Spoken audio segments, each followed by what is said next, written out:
Got data video for the week beginning the 15th of January. The dollar ticked down, as we can see, but that would make sense because we were quite risk on all week, and we have been risk on for ages, to be fair.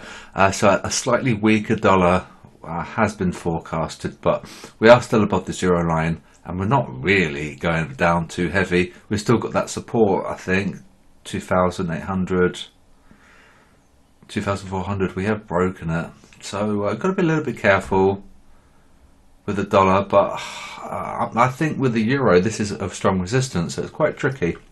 If you look at the heavy selling at the highs, it doesn't want to know. Another big heavy selling, whereas this has been quite stable, hasn't really encountered heavy selling where the euro really has. So it makes me wonder whether or not this could be a bit toppy, and this might be fairly stable on the dollar, but it will all depend on risk appetite. If we do sour on risk appetite, the dollar will do well, and the euro can suffer a little bit. Not as much as the Aussie or the pound because they're riskier than the euro. But I think perhaps this is like a little bit telling was the fact it got sold off quite heavily at the highs, and again, and this little move here, it could just be in, just to stop the descent, and it probably is going to descend, but this is just a slight just preventing it from going into free fall. So keep an eye on these highs, I think, going forwards. We are positive though, that's the thing, so it's a bit tricky. I think this is probably heavy resistance, and then this might just be like a support, albeit we have broken that low, but we're not really going heavy on the selling, so it's quite tricky.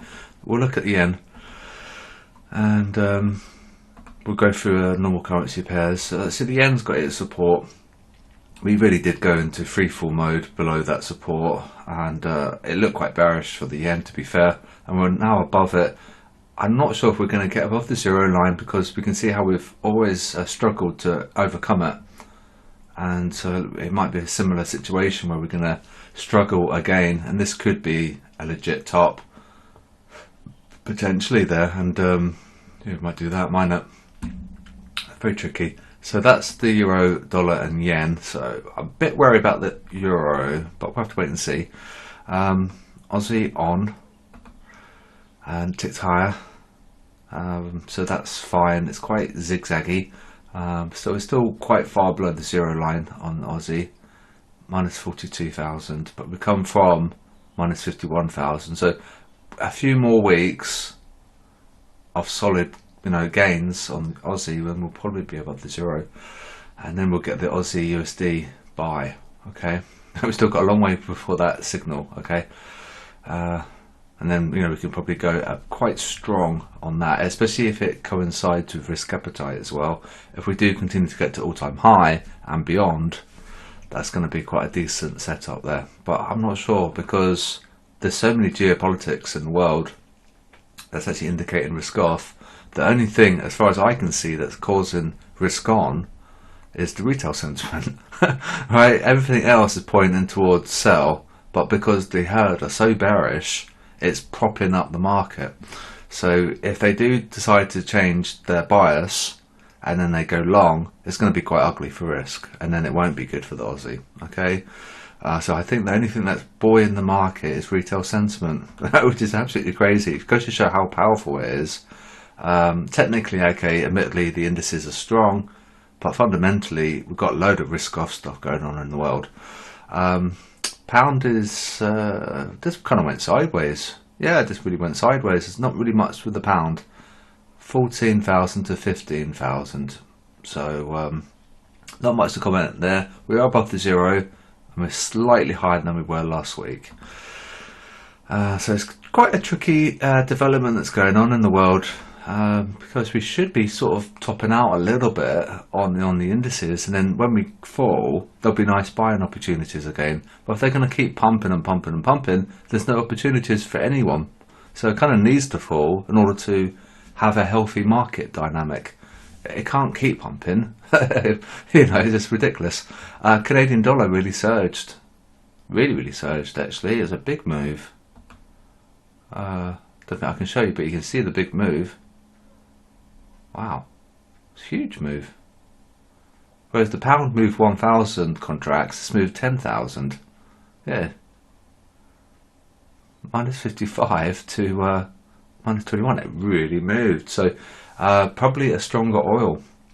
And remember, the stronger oil feeds into a higher inflation macro as well. So that could be a little bit risk off, because the Fed definitely don't want higher inflation. So if the banks are forecasting a stronger CAD, it might indicate a stronger oil, and then we could be a bit risk off. So this would be interesting. So keep an eye on that, and we'll go through the others. Gold's strong, and you know, we are trending higher, aren't we? If you look at like small time frames, H4 hourly and below, we're trending higher. We've got a big old weekly supply above. That's the only thing that's making me a bit wary about longs, is that we had a humongous wick above, so, and that was indicating a lot of selling pressure. So we've got to be really careful about longs and gold. Sideways slightly, 207. Basically, yeah, it's just, it just ticks lower slightly, 2077, 2076. So 100 contracts difference from last week. A slight, ever so slight selling compared to last week, but still pretty mega strong, to be fair. But be wary about that big wick above. Look at a weekly gold chart. There's a humongous wick above, and I don't know if you want to be buying into that supply, really, because you could get chewed out. Gold off, New Zealand dollar on. It's what has been going very sideways, and it is still going sideways. Looks like we're trying to peak above the zero. No, we're not quite. We're not quite there yet. Minus 500, and see, we've reacted off it quite strongly multiple times. We did go above briefly, but then no, we're going to want to go back below. So we might see a similar thing. We see a softer Kiwi, potentially. And that's off. And then we'll look at the Swiss franc, and then that'll be it. And then sideways. So I'll wrap up now. I don't want to make it any longer than it needs to be. Take note of that higher oil, potentially. That might be a bit risk off, because obviously a higher oil is going to impact the world. Especially with inflation. And the Fed are trying to very, very much strongly trying to fight, any inflation surges, and we see a much stronger oil is going to impact their policy, and we could be a little bit risk off, because if we have a higher inflation, the Fed aren't going to cut as quickly, and they might hold, and the holding is actually going to be quite okay for the dollar. Going back to the dollar, we can see fairly stable. It's like, okay, we had that selling off there, but it's not really going like freefall mode like the yen did. Really dumped. This is just quite stable on the dollar, so I have to wait and see. So be careful, and we'll be doing updates throughout the week in Discord. So be sure to check your Discord for trade ideas, trade recommendations, and things like that.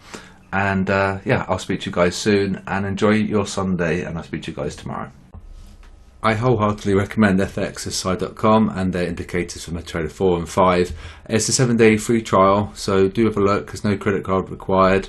You might be lacking in some sentiment awareness, analysis, and it does complement technical and fundamentals very well.